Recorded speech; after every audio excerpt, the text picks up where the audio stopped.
প্রিয় শিক্ষার্থীরা, তোমরা সবাই ভালো আছো? করোনা ভাইরাসকে প্রতিরোধ করার জন্য তোমরা বাসায় আছো। দীর্ঘদিন বিদ্যালয় বন্ধ, স্কুলে আসছো না, কিন্তু তোমরা অনলাইন পাঠদান এর মাধ্যমে বা কেবল টিভি নেটওয়ার্কের মাধ্যমে তোমরা তোমাদের পড়াশোনা অব্যাহত রেখেছো। প্রিয় শিক্ষার্থীরা, এখন শীতকাল, তোমরা সকলেই বিভিন্ন ক্রিম, শ্যাম্পু, লোশন এগুলো ব্যবহার করছো, কিন্তু এগুলার গায়ে অনেক লিটারেচার বা অনেক কিছু লেখা থাকে। এগুলো কি তোমরা কখনো খেয়াল করো? আবার মনে করো আমাদের সকলেরই তো পছন্দ বা সকলেই আমরা খেয়ে থাকি হরলিক্স। এগুলার গায়েও দেখো অনেক ধরনের লিটারেচার বা লেখা রয়েছে। এগুলি কি তোমরা কখনো খেয়াল করে দেখেছো? দেখনি, বা অনেকে কেউ কেউ দেখেও থাকতে পারো। শিক্ষার্থীরা, যদি আমরা এখন এই শীত মৌসুমে একটা ক্রিম কিনি, তবে দেখবে যে ক্রিমের গায়ে লেখা রয়েছে একটা কথা। এখানে দেখো লেখা রয়েছে ভিটামিন ই। আবার দেখো কোন কোন ক্রিমে লেখা রয়েছে, এটা একটা ক্রিম, এখানে লেখা রয়েছে ভিটামিন বি। আবার যদি কখনো কোনো শ্যাম্পু কিনে থাকি, তখনও দেখবে শ্যাম্পুর গায়ে লেখা রয়েছে, দেখো এখানে লেখা রয়েছে শ্যাম্পুর গায়ে ভিটামিন ই। তাহলে আমরা কোনো শ্যাম্পু, লোশন, ক্রিম যাই কিনি না কেন, একেবারে ভিটামিনের ছড়াছড়ি। আবার যদি আমরা হরলিক্স কিনে থাকি, সে হরলিক্সের গায়েও দেখবো এরকম যে কি লেখা আছে, সমস্ত ভিটামিনের বর্ণনা দেওয়া রয়েছে এখানে, বিভিন্ন ভিটামিন। যদি আমরা বনভিটা কিনি, বনভিটা, তাতেও আমরা দেখব বিভিন্ন একেবারে ভিটামিনের বর্ণনা দেওয়া রয়েছে, বি1, বি2, সি, অনেক। ওভালটিন কিনি, ওভালটিনেও দেখো বিভিন্ন ভিটামিনের বর্ণনা দেওয়া রয়েছে,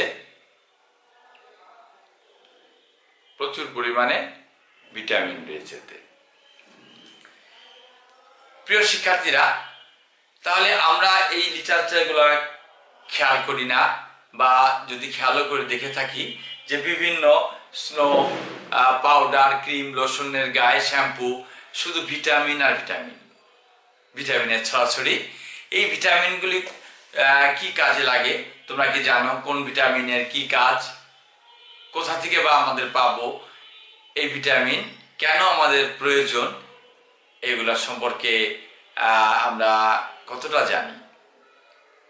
হ্যাঁ, আজকে আমাদের পাঠ হবে এই ভিটামিন নিয়ে। আমি বিপ্লব কুমার দাস, সহকারী শিক্ষক, বিজ্ঞান সম্মেলন ইনস্টিটিউশন, যশোর, তোমাদের আজকে একটি ক্লাস নেব।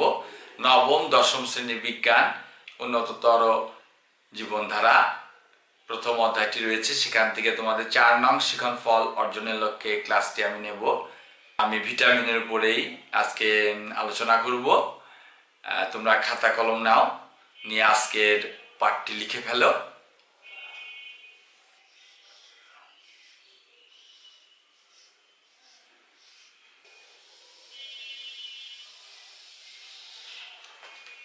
প্রিয় শিক্ষার্থীরা, তাহলে আজকে আমাদের পাঠটি হবে ভিটামিন ও এর অভাবজনিত প্রতিক্রিয়া। শিক্ষার্থীরা, ভিটামিনের অভাবজনিত প্রতিক্রিয়া বা ভিটামিন সম্পর্কে জানতে গেলে প্রথমে আমাদের জানতে হবে ভিটামিন কাকে বলে, কোথা থেকে পাবো, বা এটা অভাবে কি বা এর প্রতিক্রিয়া হতে পারে। চলো আমরা প্রথমে আগে ভিটামিন কাকে বলে জেনে নেই।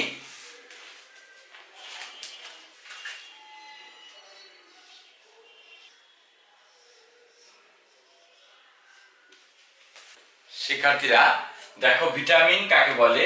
জীবের স্বাভাবিক বৃদ্ধি এবং পুষ্টির জন্য বিশেষ এক ধরনের খাদ্য উপাদানের প্রয়োজন হয়, ওই খাদ্য উপাদানকে ভিটামিন বলে।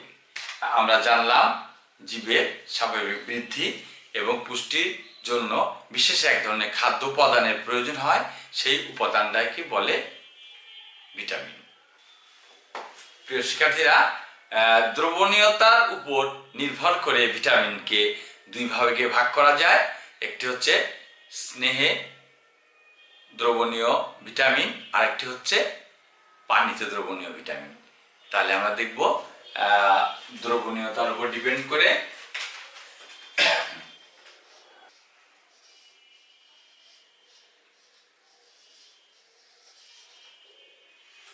প্রিয় শিক্ষার্থীরা, আমরা দেখতে পাচ্ছি দ্রবণীয়তার উপর নির্ভর করে ভিটামিন দুই প্রকার। একটি হচ্ছে স্নেহে দ্রবণীয় ভিটামিন, আর একটি হচ্ছে পানিতে দ্রবণীয় ভিটামিন। অর্থাৎ কিছু কিছু ভিটামিন আছে যেটা স্নেহ পদার্থে দ্রবণীয় হয় আর পানিতে দ্রবণীয় নয়। আর কিছু কিছু ভিটামিন রয়েছে পানিতে দ্রবণীয় কিন্তু স্নেহ পদার্থে দ্রবণীয় নয়। প্রিয় শিক্ষার্থীরা, আমরা এবার দেখব কোন ভিটামিনগুলো স্নেহ পদার্থে দ্রবণীয় অর্থাৎ দ্রবীভূত হয় এবং কোন ভিটামিনগুলো পানিতে দ্রবীভূত হয়। দেখো, আমরা স্নেহ বলতে সাধারণত তেলকে বুঝি, অর্থাৎ কিছু পরিমাণ তেল একটি পাত্রে নিলাম, অর্থাৎ এটা স্নেহ পদার্থ, ধরে নিচ্ছি আমরা স্নেহ পদার্থ। আর আমরা কিছু, এটা হলো ভিটামিন এ,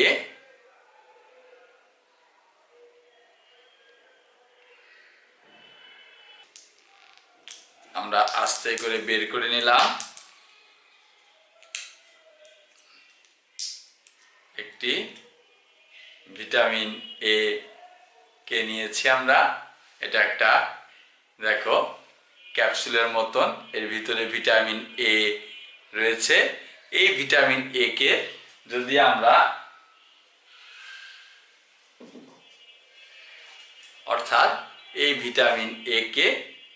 আমরা এই তেলের স্নেহের ভিতরে দিই তাহলে কি হবে দেখো,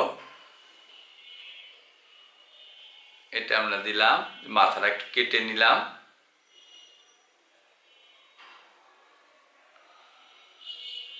কেটে নিয়ে দেখো যদি আমরা এর ভিতরে দেই,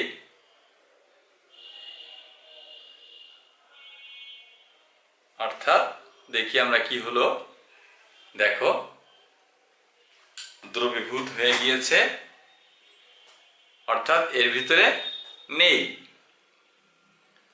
দেখো দ্রবীভূত হয়ে গিয়েছে, কোনো অবশিষ্ট নেই, একদম দ্রবীভূত, অর্থাৎ দ্রবীভূত হয়ে গেল ভিটামিনটা স্নেহ পদার্থে। তাহলে আমরা দেখলাম ভিটামিন এ স্নেহ পদার্থে দ্রবীভূত হয়ে যায়। এবার যদি আমরা আরেকটি গ্লাসে একটু পানি নেই, অর্থাৎ স্বচ্ছ পরিষ্কার পানি নিলাম, পানি নিয়ে এটার ভিতরে যদি ঢালি, দেখো পানি নিয়ে যদি সেই ভিটামিন এ থেকে যদি কিছু ভিটামিন এ পানিতে দেই, তাহলে দেখো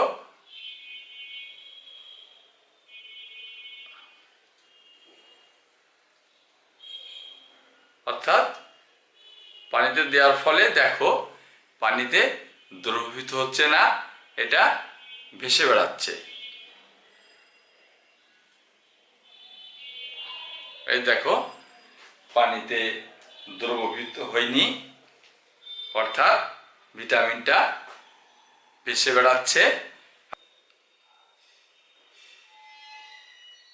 অর্থাৎ এটা ভিটামিন ই।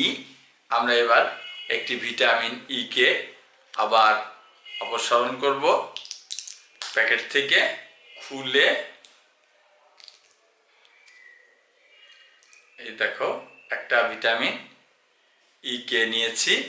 ভিটামিন ই কে আবার আমরা দেখো যদি এই ভিটামিন ই কে এই তেলের ভিতরে আবার দেই কি হবে,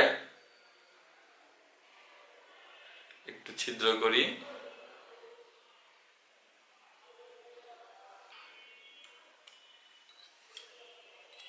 দেখো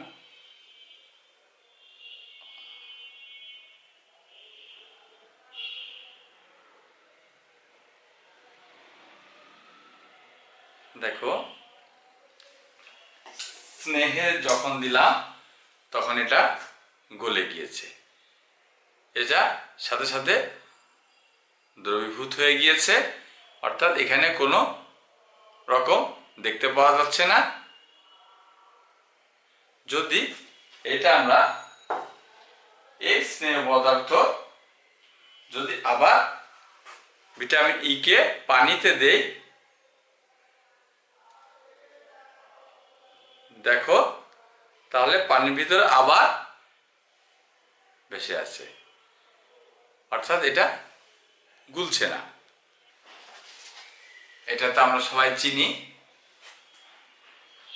এটা লেবু, অর্থাৎ এটা ভিটামিন সি উৎস। তাহলে এই লেবুটাকে আমরা কাটবো।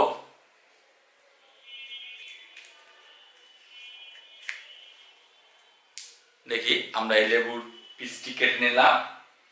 শিক্ষার্থীরা, যদি আমরা এই স্নেহে এই ভিটামিন সি অর্থাৎ ভিটামিন সি কে স্নেহেতে দিয়ে দেখি দ্রবীভূত হয় নাকি,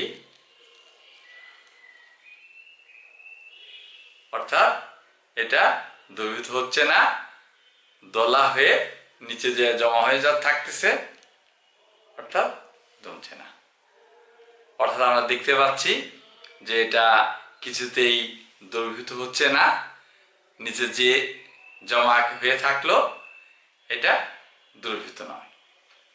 কিন্তু এই লেবুর রস যদি আমরা যে পানি নিয়েছিলাম পানির ভিতরে দিই, তাহলে আমরা দেখতে পারবো সাথে সাথে দ্রবীভূত হয়ে যাচ্ছে। তাহলে আমরা দেখতে পেলাম যে ভিটামিন অর্থাৎ সাথে সাথে ভিটামিন সি পানিতে দ্রবীভূত হয়ে গেল, কিন্তু আমরা তেলে যে দিয়েছিলাম, তেলে যে ভিটামিন সিটা দিয়েছিলাম সেটা এখনো দ্রবীভূত হয় নাই, দলা পাকিয়ে রয়েছে, অর্থাৎ এটা ভিটামিন সি স্নেহ পদার্থে দ্রবীভূত হবে না, অর্থাৎ দ্রবণীয় নয়, আর ভিটামিন সি পানিতে দ্রবণীয়। তাহলে আমরা আগে বলেছিলাম যে কিছু কিছু শিক্ষার্থীরা কিছু কিছু দ্রবণীয়তার উপর নির্ভর করে ভিটামিন দুই প্রকার, স্নেহে দ্রবণীয় ভিটামিন এবং পানিতে দ্রবণীয় ভিটামিন। অর্থাৎ আমরা বলতে পারি যে দ্রবণীয়তার উপর নির্ভর করে ভিটামিন দুই প্রকার। আমরা সেটা একটা পরীক্ষার মাধ্যমেও দেখলাম যে সত্যি স্নেহ পদার্থে ভিটামিন সি দ্রবীভূত হয় না, দ্রবণীয় নয়, এবং পানিতে সেটা দ্রবণীয়, এবং এটা পানিতে দ্রবণীয় নয়। তাহলে আমরা এখানে লিখতে পারি শিক্ষার্থীরা ভিটামিন এ, ডি, ই, কে এই সমস্ত ভিটামিন স্নেহ পদার্থে দ্রবণীয়, এই সমস্ত ভিটামিন স্নেহ পদার্থে দ্রবণীয়, এবং ভিটামিন বি, সি এই ভিটামিনগুলো পানিতে দ্রবণীয়। অর্থাৎ যে ভিটামিনগুলো পানিতে দ্রবণীয় হবে সেগুলো স্নেহ পদার্থে দ্রবণীয় হবে না, আর যেগুলো স্নেহ পদার্থে দ্রবণীয় সেগুলো পানিতে দ্রবণীয় হবে না। আমরা একটা ছোট্ট পরীক্ষার মাধ্যমে দেখেছি। প্রিয় শিক্ষার্থীরা, আমরা দেখব এখন বিভিন্ন ভিটামিনের কি উৎস রয়েছে, অভাবজনিত কি প্রতিক্রিয়া রয়েছে আমাদের দেহে, আসো আমরা দেখি।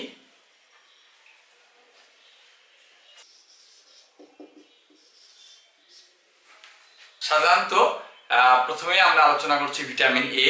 ভিটামিন এ আমরা সাধারণত দুই ধরনের উৎস থেকে পেয়ে থাকি, প্রাণীজ উৎস এবং উদ্ভিজ উৎস। প্রাণীজ উৎস থেকে আমরা যেমন পেয়ে থাকি দুধ, ডিম, মাখন, বিভিন্ন তৈলাক্ত মাছ, ঘি ইত্যাদি থেকে, এবং উদ্ভিজ উৎস থেকে আমরা পেয়ে থাকি বাঁধাকপি, গাজর, মিষ্টি কুমড়া, তারপরে বিভিন্ন ফল, আম, পাকা পেঁপে ইত্যাদি থেকে আমরা ভিটামিন এ পেয়ে থাকি। আর আমরা তো জানি এই ভিটামিন এর অভাবে প্রধানত আমাদের যে রোগটি হয়ে থাকে সেটা হচ্ছে রাতকানা রোগ। আমরা রাতের বেলায় দেখতে পাই না এবং দিনের বেলায় দেখতে পাই। এই ধরনের রোগকে বলা হয় রাতকানা রোগ। আমরা এই ধরনের রোগের শিকার হয়ে থাকি ভিটামিনের অভাবে। এবং আরেকটি রোগ আমাদের হয়ে থাকে জেরাপ্থ্যালমিয়া নামক আমাদের একটি রোগ হয়ে থাকে, আমি লিখে দিচ্ছি ভিটামিন ডি। আমরা ভিটামিন ডি তে দেখব যে আমরা কোথা থেকে ভিটামিন ডি পাই। এটা একমাত্র প্রাণীজ উৎস ভিটামিন ডি। ভিটামিন ডির কোনো উদ্ভিদ উৎস নেই। অর্থাৎ ভিটামিন ডি আমরা সাধারণত আরেকটা ভাবেও পেয়ে থাকি, সূর্যের অতিবেগুনি রশ্মির মাধ্যমে আমাদের শরীরে ভিটামিন ডি সংশ্লেষিত হয়। ভিটামিন ডি প্রাণীজ উৎস থেকে আমরা পেয়ে থাকি দুধ, ডিমের কুসুম, মাখন, যকৃৎ ইত্যাদি থেকে আমরা ভিটামিন ডি পেয়ে থাকি। আর আমরা জানি ভিটামিন ডির অভাবে আমাদের শিশুদের প্রধানত রিকেট রোগ হয়ে থাকে। এই রিকেট রোগ অর্থাৎ হাড় বেঁকে যায়, নরম হয়ে যায়, এই ধরনের রোগকে রিকেট রোগ বলা হয়। আমাদের এই ভিটামিন ডির অভাবে মূলত এই রোগটি প্রধানত হয়ে থাকে। অর্থাৎ শিশুদের রিকেট রোগ হয়।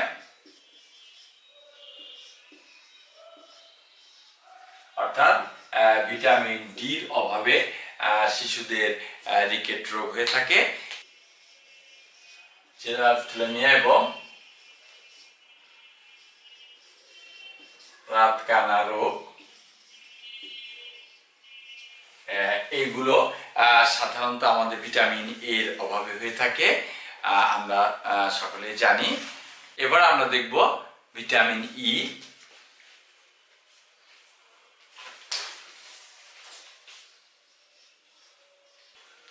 এরপরে রয়েছে ভিটামিন ই। ভিটামিন ই আমরা বেশিরভাগ উদ্ভিজ উৎস থেকে পেয়ে থাকি, যেমন এর প্রধান উৎস হচ্ছে পাম তেল, সূর্যমুখী তেল ইত্যাদি থেকে পেয়ে থাকি। ভিটামিন ইর অভাবে আমাদের ত্বকের সৌন্দর্য নষ্ট হয়ে যায়, অর্থাৎ ত্বক খসখসে হয়ে যায়, এমনকি প্রজননেরও সমস্যা করে থাকে। জরায়ুর ভিতরে ভ্রূণের মৃত্যু ঘটে থাকে ভিটামিন ইর অভাবে। অর্থাৎ এটা একটা খুব প্রজনন তন্ত্রের জন্য এটা একটা খুব প্রয়োজনীয় ভিটামিন ই।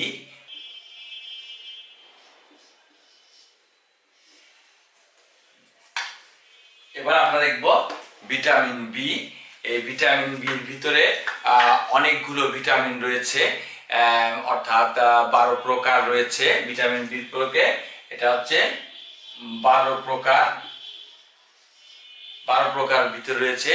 এবং এই ভিটামিন 12 প্রকারকে বি ভিটামিনের এই 12টা প্রকারকে একসাথে বলে ভিটামিন বি কমপ্লেক্স। অর্থাৎ বি কমপ্লেক্স।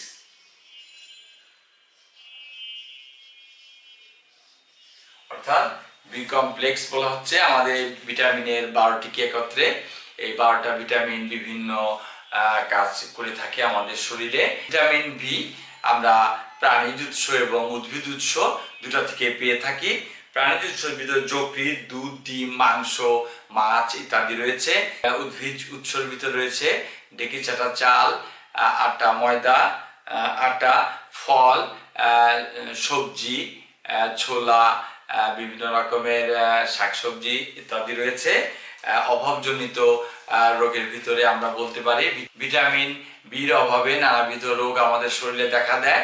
সাধারণত আমাদের মুখে ঘা বা জিহ্বায় ঘা সৃষ্টি হয়। এছাড়াও বেরি বেরি রোগ দেখা দেয় ভিটামিন বির অভাবে। অর্থাৎ এই ভিটামিন বির অভাবে বেরি বেরি রোগ হয়।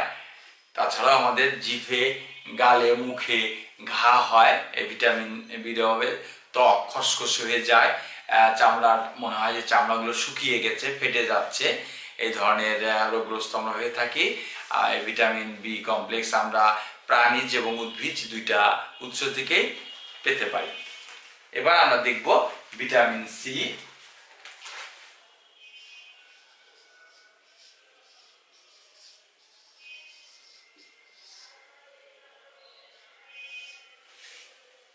এবার আমরা দেখছি ভিটামিন সি। ভিটামিন সি আমরা সাধারণত উদ্ভিজ উৎস থেকে বেশি পেয়ে থাকি, যেমন টাটকা শাকসবজি, টাটকা ফল, পেয়ারা, আমলকি, পুদিনা পাতা, ধনে পাতা, লেটুস পাতা, এই ধরনের কাঁচামরিচ, এই ধরনের থেকে আমরা ভিটামিন সি পেয়ে থাকি। ভিটামিন সি আমাদের নানাবিধ উপকার করে থাকে, যেমন আমাদের দাঁত ও মাড়ি শক্ত করে, আমাদের চামড়াকে মসৃণ করে, ত্বককে মসৃণ করে থাকে, এবং এটার অভাবে সাধারণত আমাদের স্কারভি নামক একটি রোগ হয়ে থাকে।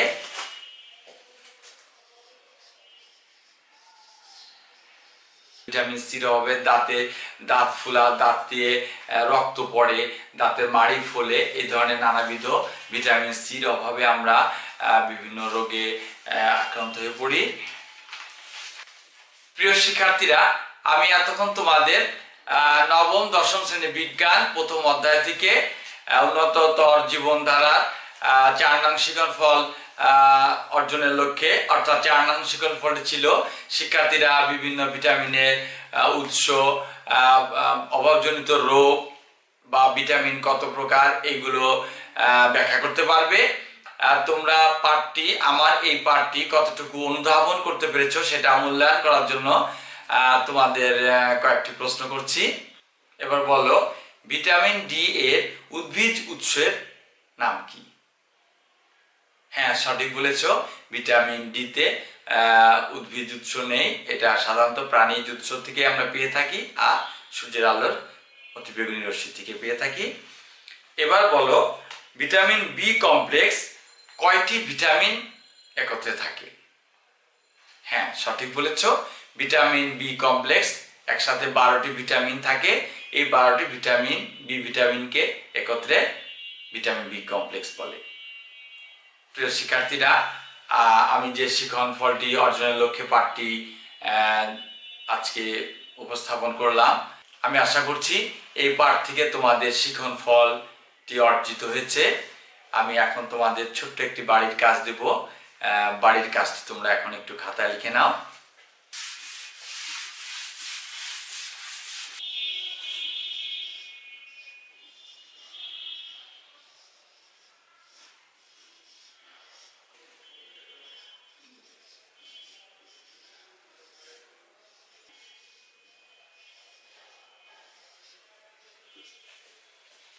প্রিয় শিক্ষার্থীরা, বাড়ির কাজটি তোমরা লিখে নাও।